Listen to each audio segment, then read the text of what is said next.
Salut les amis, c'est le riche de la biomédicale qui revient dans un nouveau numéro pour vous parler d'un sujet très important qui me tient à cœur. Aujourd'hui, je vais vous parler donc de l'hépatite B, le virus de l'hépatite B. En fait, c'est un virus donc, qui appartient à la famille des hepatinavirus. D'abord, il faut savoir ce que c'est que l'hépatite B. L'hépatite B, donc, c'est une inflammation du foie donc due à un virus appelé le VHB. Donc, qui est souvent enveloppé. Donc, c'est un virus enveloppé et c'est un virus qui est à ADN.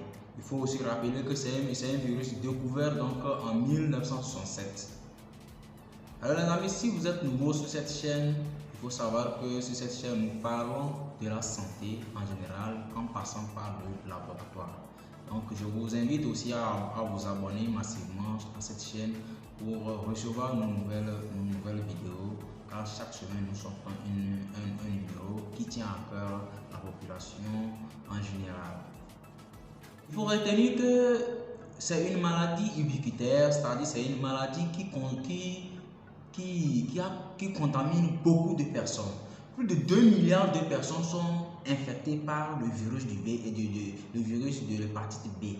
Et sur les 2 milliards de personnes, 350 millions font l'hépatite B chronique et plus de 700 000, je dis bien 700 000 personnes sur les 350 millions décèdent par an de l'hépatite B. Donc, plus de 700 000 personnes, ça dépasse énormément donc, le taux de décès dû au paludisme. Donc, c'est normal que nous sensibilisons, c'est normal que nous parlions donc, de cette maladie qui fait tant mal, qui fait vraiment mal à notre population. Le virus de l'hépatite B est présent donc, dans toutes les sécrétions de l'homme. Donc, que ce soit dans le sérum, que ce soit dans les sécrétions sexuelles, que ce soit dans les lymphocytes, que ce soit dans la moelle osseuse, que ce soit dans le lait maternel ou même dans la salive si donc la charge virale est tellement élevée. Donc on peut trouver aussi le virus de l'hépatite B dans les salives. Je rappelle que le virus de l'hépatite B en moyenne peut survivre 7 jours en milieu extérieur. C'est-à-dire tout simplement, lorsque un sang contaminé par l'hépatite B est déposé quelque part, c'est-à-dire en milieu externe, c'est-à-dire ce n'est pas dans l'organisme, il peut faire 7 jours avant de mourir. Nous avons donc 3 modes donc, de contamination, 3 voies de contamination. La première voie de contamination, c'est la contamination sanguine, par voie sanguine. La deuxième, c'est la contamination par voie sexuelle. Et la troisième, c'est la contamination de la mère à l'enfant. La contamination sanguine, c'est lorsque on est en contact directement avec un sang infecté. Ou soit par exemple, quelqu'un qui utilise une aiguille qui lui pique, qui a le virus, et vous prenez cette aiguille qui vous pique directement, vous pouvez être contaminé par le virus. Par exemple, sur les toxicomanes qui utilisent les mêmes seringues pour s'injecter, si une parmi eux est contaminée par le virus directement, il peut propager ça à tout le monde. C'est ça qu'on appelle la contamination par voie sanguine. La contamination par voie sexuelle, donc c'est tout simplement lorsque vous faites les rapports sexuels, comme on a dit, le virus est contenu dans la sécrétion sexuelle. Donc directement, lorsque vous faites des rapports sexuels non protégés, directement vous pouvez transmettre la maladie à votre partenaire. La contamination de la mère à l'enfant, c'est une voie de contamination qui est très dangereuse. Et je vais m'attarder donc un peu sur donc, cette voie de contamination. De la mère à l'enfant, chez la mère, les risques de contamination, c'est lors donc, de l'accouchement qu'il y a des risques de contamination. Et les risques varient entre 20 et 80%. Donc il y a 20 à 80% des chances qu'une mère qui a le virus de l'hépatite B puisse contaminer son enfant. Et c'est pour cela, donc d'ailleurs, que c'est recommandé pour lors de la consultation prénatale donc de demander l'analyse de l'hépatite B à toutes les femmes enceintes pour donc éviter la contamination lors donc de l'accouchement. Et puis en dehors de l'accouchement aussi, la contamination peut se faire lors de l'allaitement. Donc au début donc de l'allaitement, comme je l'ai dit, le virus est contenu dans le lait maternel et donc la maman peut donc contaminer son enfant lors de l'allaitement. On comprend donc le mécanisme. Qu'est-ce qui se passe? Quand on parle de l'hépatite, c'est quoi? Donc l'hépatite, c'est un virus qui attaque donc, le foie. Donc c'est une inflammation du foie. Donc c'est ça qu'on appelle l'hépatite. Donc, et c'est causé par le virus de l'hépatite B. Et qu'est-ce qui se passe? Donc au niveau du foie, il y a des cellules qu'on appelle les hépatocytes. Et donc c'est ces cellules-là, c'est dans ces cellules-là que le virus va se loger.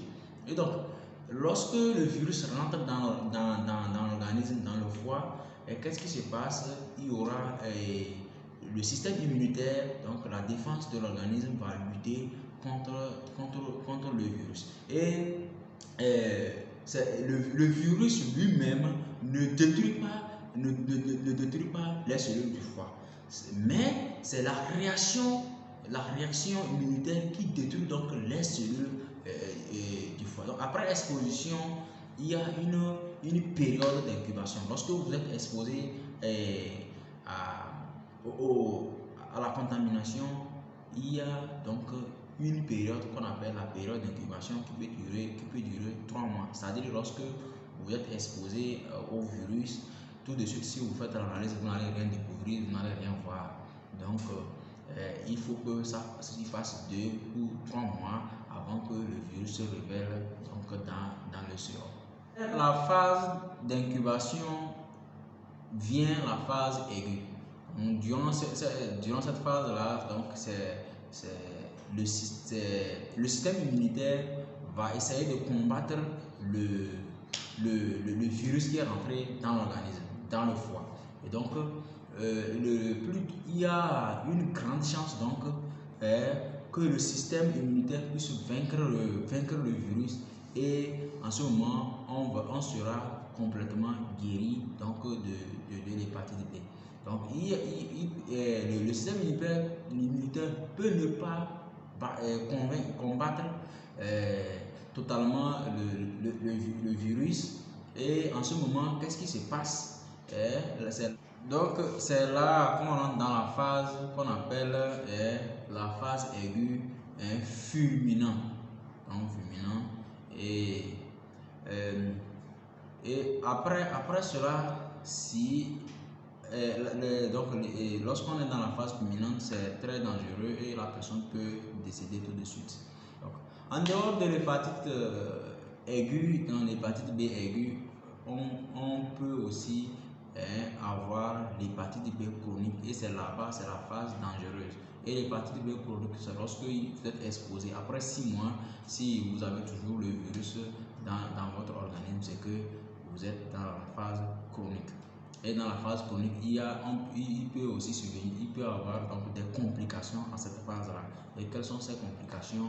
On peut avoir premièrement de l'acide. C'est l'eau qui va rester il y aura un ballonnement du ventre et donc c'est beaucoup d'eau qui reste au niveau du ventre là, qui fait gonfler votre ventre et c'est beaucoup de litres qu'on sort. Et à part de l'acide, on peut avoir donc quoi? On peut avoir la cirrhose du foie. Et donc c'est le cancer du foie et qui peut conduire tout de suite à la mort. Et on peut avoir une insuffisance donc hépatique alors que c'est le foie qui est en quelque sorte le moteur de l'organisme, puisque tout ce qui descend par notre bouche passe obligatoirement par le foie. Lorsque le foie ne fonctionne plus, donc c'est normal que ça nous crée donc des soucis. J'invite donc les gens, j'invite vous qui me suivez, je vous invite énormément à aller tout de suite aujourd'hui, décider d'aller vous faire le test de l'hépatite B, le test, donc l'analyse de l'hépatite B. Et lorsque vous êtes négatif, lorsque on vous dit que vous n'avez pas l'hépatite B, faites-vous vacciner. Faites-vous vacciner. Le vaccin au Togo se fait en 3 doses. Et lorsque vous faites les 3 doses, vous êtes protégé pour un temps. Et après, vous faites un rappel pour être protégé à vie, puisque l'hépatite B, je vous assure, est en train donc de faire des ravages dans notre pays, dans le monde. Et il est temps vraiment qu'on mène des actions contre cette maladie. Il est temps qu'on mène des actions contre cette maladie. Nous sommes en train de mener des actions contre des maladies, d'autres maladies, mais cette maladie est en train de prendre donc de l'ampleur. Moi qui vous parle, je suis au laboratoire, je fais des tests, je fais des analyses et je vois que vraiment chaque jour il y a beaucoup de cas et c'est très important que je vous donne des informations et quoi faire pour ne pas contracter la maladie. Et pour ne pas contracter la maladie, d'abord je vous ai parlé donc du dépistage. Il faut aller faire le dépistage donc de l'hépatite B. Après le dépistage, si vous êtes révélé négatif, allez vous faire vacciner pour être protégé. Maintenant, si on vous a déclaré positif, ok, il n'y a pas de panique. Il y a des mesures à prendre pour ne pas aller vers les complications. Et cela, je vous invite, lorsque vous êtes positif, à aller voir votre médecin traitant pour qu'il puisse donc vous suivre, pour ne pas aller dans les phases compliquées. Alors, les petits conseils donc, que je vais vous donner, c'est d'éviter tout de suite, lorsque vous êtes contaminé par l'hépatite B, d'éviter donc l'automédication, simplement, d'éviter de prendre les médicaments vous-même. Toujours voir votre médecin traitant pour qu'il puisse vous proposer ce qu'il faut pour ne pas détruire davantage votre foie. Et puis, tout simplement, éviter aussi de prendre du paracétamol parce que le paracétamol, c'est un analgésique, oui, mais c'est un médicament dont la biotransformation est très compliquée pour le foie. Et donc, déjà, quand vous avez des hépatites, cela veut dire tout simplement que votre foie est malade et donc il faut éviter des surcharges pour votre foie. Il faut aussi éviter la médecine traditionnelle lorsque vous avez l'hépatite B. Oui, nous savons qu'il y a des gens qui proposent des médicaments traditionnellement, oui, d'autant plus que le foie est malade. Tout ce qu'on vous donne, c'est des médicaments dont les dosages ne sont pas tellement connus et il faut faire attention à tous ces médicaments traditionnels. Je vous invite énormément à aller massivement vous faire dépister le plus tôt possible pour connaître votre statut. Et si vous êtes négatif, vous faites vacciner parce qu'il faut vraiment qu'on mène des actions contre ce virus, contre cette maladie, car elle est en train de prendre de l'ampleur de nos jours.